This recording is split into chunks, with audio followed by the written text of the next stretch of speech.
સમાચાર અમદાવાદમાં કે જ્યાં એક શ્વાને સૌ કોઈના પરસેવા છોડી દીધા. જે વસ્ત્રાપુર વિસ્તાર છે કે જ્યાં પાલતુ શ્વાનનો ખૂબ આતંક છે.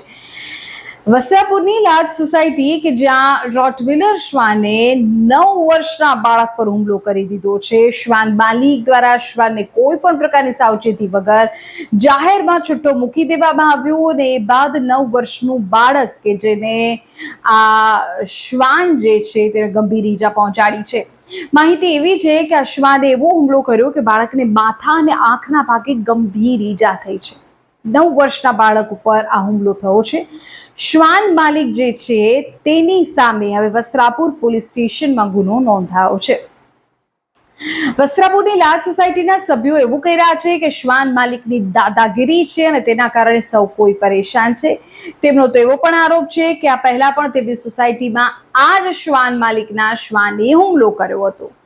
શ્વાન માલિકને વારંવારની રજૂઆત કરવા છતાં પણ તેઓ શ્વાનને બાંધીને રાખતા નથી અને તેના કારણે સોસાયટીના અન્ય લોકોના ઉપર હુમલા થવાની ઘટનાઓ બને છે. નાના બાળકોને પરેશાની ભોગવવી પડે છે. વડીલો બહાર નીકળી શકતા નથી.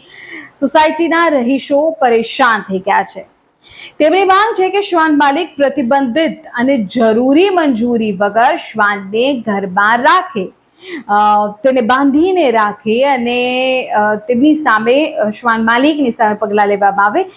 કારણ કે શ્વાન માલિકની દાદાગીરી, તેમણે શ્વાનને ન બાંધવું, આ પ્રકારની જે તેમની રીત છે તેનાથી સ્થાનિકો પરેશાન થઈ રહ્યા છે.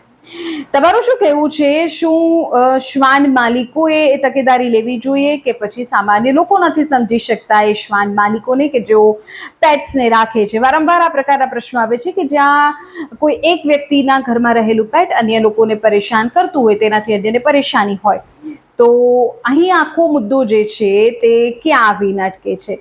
અમદાવાદમાં શ્વાન માલિકની સામે પોલીસ ફરિયાદ નોંધાઈ છે. હવે આ કેસમાં પોલીસ શું કરે છે તે જોવું રહેશે.